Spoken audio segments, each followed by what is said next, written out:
Hello, and welcome to this short documentary on the subject of what did Jesus do? My name is Ernie Presenter, and I'm going to present to you my findings of my research here on TV. I've been taking a fresh look at the Bible evidence, and I find nothing that points directly to Jesus being a carpenter. So that makes me think, what was he doing for all those years? Was he a builder? Was he a school teacher? Was he a fireman? Was he a bricklayer?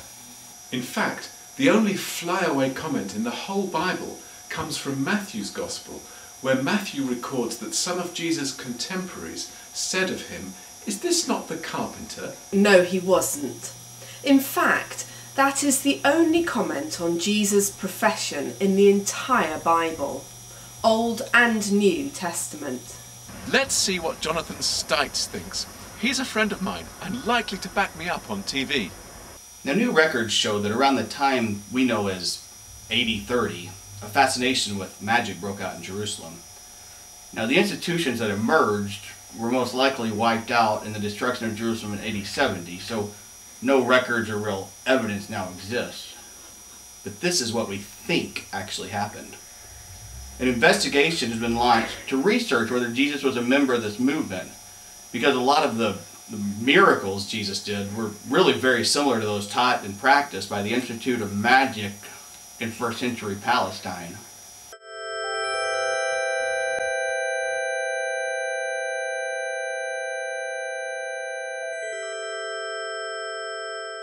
We think that around the time that Jesus was 12, he would sneak out from his parents' house and learn from visiting magicians who would call a convention known as the Feast.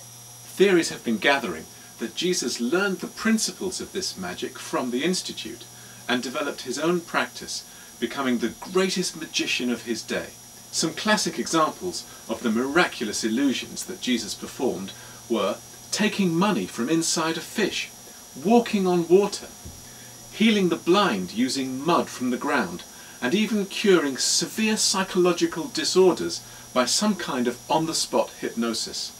Today, magicians like David Copperfield and Tony Blair perform street magic that is remarkably similar, taking cards from inside a car, walking through mirrors, and causing instantaneous weight loss before an invited audience. Was Jesus a professional magician? I think the evidence is overwhelming that he was. I think so. I think so. Our fascination with magic is here to stay. So I've come to Cricklewood because I want to tell the whole world about my discoveries. And you'll believe me just because I'm on TV and you've no right of reply. After all, you usually believe what you see on TV, don't you?